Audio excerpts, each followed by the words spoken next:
दोस्तों आप देख रहे हैं लालटेन भोजपुरी और आप लोगों का एक बार फिर से लालटेन भोजपुरी चैनल पे स्वागत है।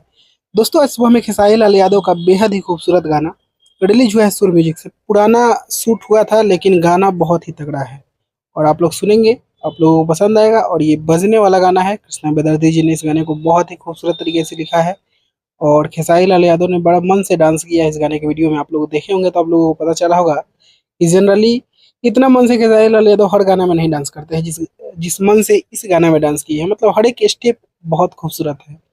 और जो इस गाने में काजल जी नजर आई हैं, उनका थोड़ा सा लिपसिंग कमजोर है। आप लोगों को पता ही है कि वो किस फील्ड से आती हैं और उनको गाने में काम मिला है। गाना का लिपसिंग ठीक से वो नहीं कर पाई हैं और डांस में भी खेसारी लाल यादव के सामने फीका पड़ती हुई वो दिखी हैं।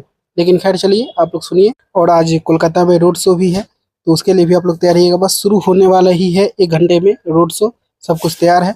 बाकी मैं मिलूंगा आप लोगों से नए वीडियो में, तब तक के लिए जय हिंद, जय भोजपुरी।